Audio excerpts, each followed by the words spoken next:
to my channel. So this is my midnight recording because I'm the only one awake. Okay, so this is going to be kind of a review of the entire Renegades trilogy by Marissa Meyer. However, it's mostly going to be a rant about Supernova, and I'm going to warn you right now. I will give another warning later on if you want to hear about the first two books, and I will give a spoiler-free review of Supernova first. I'll also link my spoiler-free review in the comments if you just want to read that one, but in order to rant well, I'm gonna have to give some spoilers. So, just a warning, if you haven't read Supernova yet, I will let you know before I start giving out spoilers left and right, but they're gonna be in here. This is also the first time I've ever given a review that was not written down on my blog or Goodreads, so please bear with me, and if it sucks, I am sorry. If you didn't know, which you probably don't, unless you follow my Instagram or my blog or my Goodreads, or my Twitter, but I don't post on here very often, but so most of you probably don't know that this series right here, this beautiful giant monster of a trilogy, started out as one of my favorite ever books in the world. Marissa Meyer is still one of my absolute favorite authors, and Renegades and Archenemies still some of my top 20 books. Okay, Supernova, not so much, but we're gonna get into that. If you don't know what Renegades is about, it is set in a world where you have random people with superpowers and normal humans. And at first, the humans are scared of the superpowered people, and so they basically, it's like the Salem witch trials. They got burned at the stake, they got murdered, they got treated differently.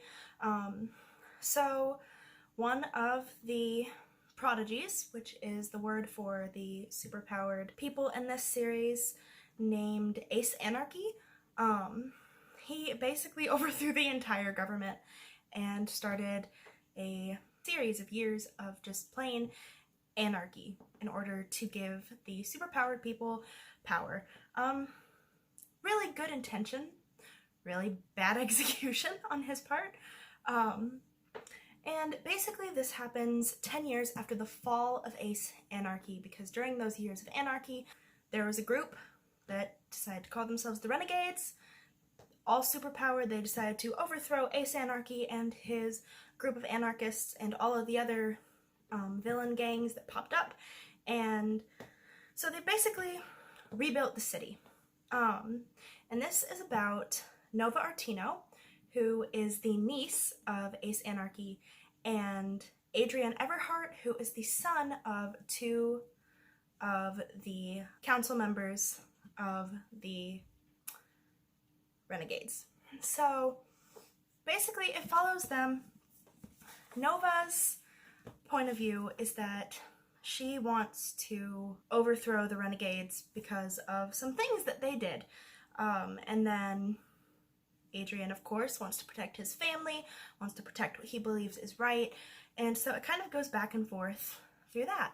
So basically, this series, when I first got this book, I had absolutely no idea what it was about. I just knew, hey, Marissa Meyer, she's the author of the Lunar Chronicles. I really like those books, and she has a new book out, and oh, there's a signed copy at Barnes & Noble for Black Friday, let's get it. And so I got it, didn't read the synopsis, had no idea what it was about. Just that Marissa Meyer, might as well give it a shot. Yeah, it had me hooked from the prologue. I almost cried just through the prologue, and I got my best friend to go out and buy it just by making her read the prologue. She didn't even read the actual first chapter or even first page of the storyline. So that should say something. This book Had me hooked the entire time. I sped through it. It was 5 out of 5 stars. You can tell I tab my books. I don't actually know if you can see it, but let's just say it's full of colors because it's full of emotions. So yeah, I absolutely recommend this book. Absolutely. The characters are amazing. The plotline is amazing. What really made me fall in love with this book and the series was that it should have been, there is no black and there is no white, there's no good, there's no evil. Everyone's a mix of in between. So you have people with good intentions who do bad things on either side. So there's really no heroes or no villains. Now, that is still the theme of the series. However, it's not entirely, it's kind of the good intentions, bad execution, but we'll get to that in a minute. Moving on to Archenemies. So, in Archenemies, I can't say much about this one without giving away spoilers, and I don't want to do that because really the only one I want to give spoilers for is Supernova. So Archenemies picks up immediately where Renegades leaves off. Renegades leaves off in a cliffhanger, which is, it's an epic cliffhanger. I will give Marissa Meyer that. This one, just a lot of crap happens. It's really, really good. It had me freaking out the entire time, and this one also ends terribly in the best of ways. Huge cliffhanger, everything goes downhill, nothing goes right, perfect ending to the book. Okay, we move on to the problem child. Okay, so this book, without giving spoilers, basically, it feels like Marissa Meyer took every single theory she had ever heard the fans mention or talk about wanting or dead set that it was going to happen, and I'm not entirely sure if Marissa decided to change it last minute or if the publishers made her change it or convinced her to change it, because this book feels very off compared to the rest of the series. The characterization feels off. It took some of my favorite characters and made me hate them. And, you know, it felt like, it literally just felt like she took all of these theories and threw them in there last minute, to where it barely even made any sense. And it's just really, really weird.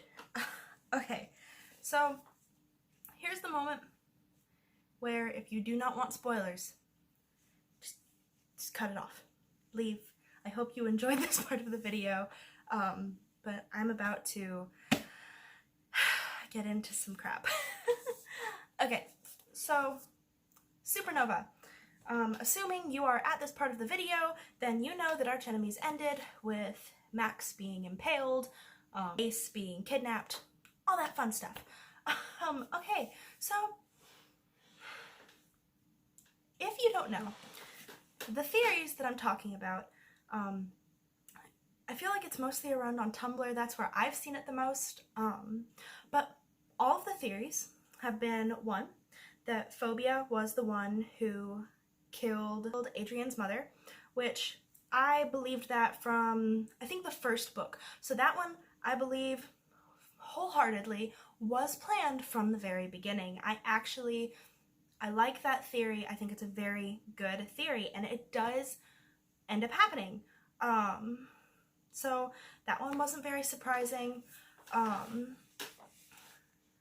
It was also, like, I was just like, okay, I accept that this is like I knew that was gonna happen, it's fine. The next one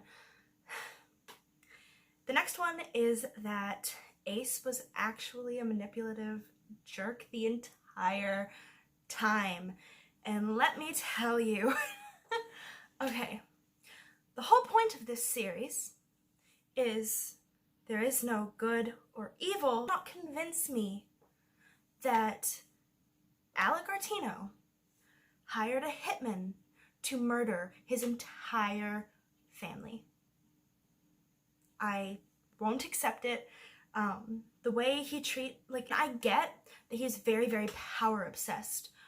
All of the anarchists, the second they get their power back in this book, they turn into completely different people, which I actually, I agree with. Too much power, power rush, all that stuff, I understand.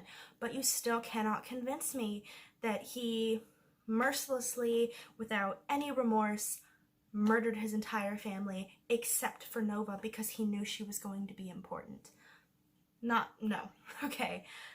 So that's the main thing that ticked me off.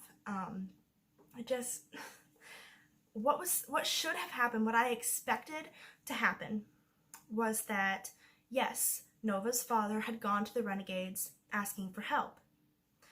Yes, Adrian's mother was the one on patrol. However, I didn't believe at all that the two events that happened were connected. I kind of expected that the anarchist went after her because she was there and Ace had no idea that his family was getting murdered.